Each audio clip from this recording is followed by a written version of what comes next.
Hi everyone, আমি পূজা। কেমন আছো সবাই? তো আর একটা নতুন ভিডিও নিয়ে আমি চলে এসেছি। অ্যাকচুয়ালি সকাল থেকে ভিডিও করার সময় পাই না, কোথাও বেরোনোও হয় না এত গরমের জন্য। আমরা বিকেলের দিকে যখন বেরোই তো ভিডিওগুলো তখন শ্যুট করতে করতে যাই।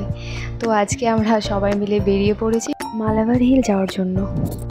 তো অ্যাকচুয়ালি ওখানে যাওয়ার আগে থেকেই প্ল্যান ছিল, কিন্তু কবে যাব ঠিক করতে পারিনি। তারপরে বিকেলবেলা বসেছিলাম, তো ভাবলাম চলো যাওয়াই যায় ওখানে।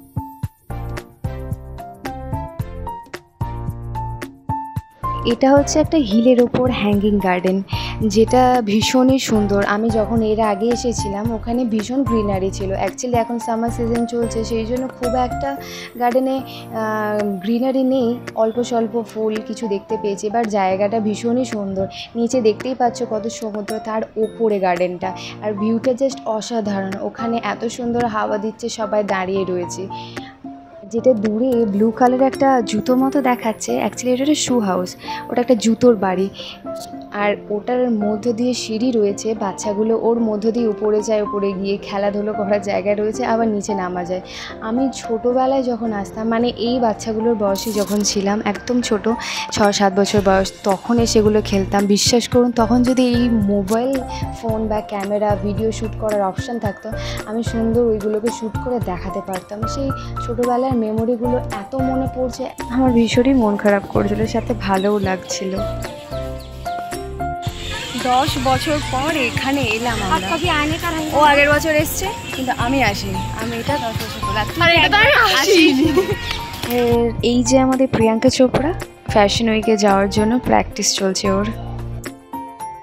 আর এই পিছনে যে জায়গাটা দেখা যাচ্ছে এতই সুন্দর, মনে হচ্ছিল যেন আমার বাড়ির বাগানের মধ্যে যদি এরকম একটা প্লেস থাকতো, ভীষণই ভালো হতো।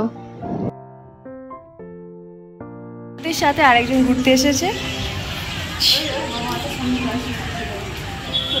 ওরাও এত ঘোরাঘুরি করে ক্লান্ত, আর ও ক্লান্ত, সেই জন্য বেঞ্চে বসে রেস্ট নিচ্ছে ও। এটা পাহাড়ের উপরে, নিচে সমুদ্র, দারুণ লাগছে দেখতে। জায়গাটা অতটা মানে ক্যামেরাতে বোঝাতে পারছি না, বাট চোখেতে ভীষণ সুন্দর লাগছে। আপনি কিছু বলতে চান? না, বলবো, আমার আগে পিকচার তুলে দিন, তারপরে আমি বলবো। আমি আর আসছি না নেক্সট টাইম থেকে। আর আমাদের ক্যামেরাম্যানের মাথা ঠান্ডা করার জন্য কিছু ঠান্ডা জিনিস খেতে চলে গেলাম। তো আমরা তারপর একটা আইসক্রিম পার্লারে ঢুকেছিলাম আইসক্রিম ট্রাই করার জন্য।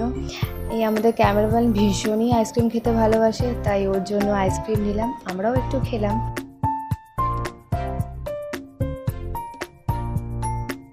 ওখানে এই কিউট বেবিটা ছিল, ও ভীষণই কাঁদছিল, তো ওকে বলছিলাম তুই ওকে কোলে নিয়ে একটু চুপ করা। এই জায়গাটার কথা আমি রোজ কি আর বলবো, এত হ্যাপেনিং একটা প্লেস। সব থেকে মুম্বাইয়ের আমার এই জায়গাটা ভীষণই ভালো লাগে। এটা হচ্ছে আমার বাড়ির পাশে, এর থেকে বসে আড্ডা মারার মতো ভালো জায়গা মনে হয় না আর কোথাও আছে।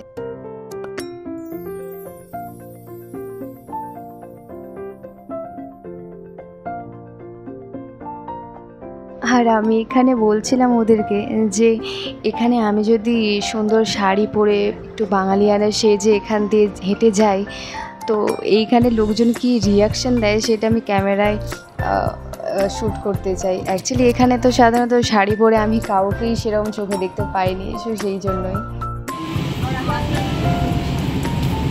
আমাদের এখানে ঘোরা সমাপ্ত, বাড়ি যাচ্ছি এবার।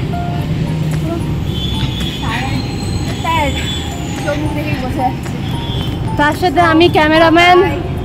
Good night. কাট। আর বাড়ি ঢোকার সময় এই ছোট্ট পুচকুকে আমি দেখতে পেলাম। আমার বাড়ির পুচকুটার কথা ভীষণই মনে পড়ছে, এর চোখে জল দেখে আমি দাঁড়িয়ে পড়েছি। তো ভাবলাম মাথায় একটু হাত বুলিয়ে দিই। আর আমার বাড়ির যে বদমাসটা আছে, ওদের সাথে আমি যখন কলকাতায় যাব তো তোমাদের সবার সাথে ওর ভিডিও শেয়ার করব। চলো টাটা, গুড নাইট। এখানে আমি আমার ভিডিওটা শেষ করছি, আর আমার দিনটাও। Good night.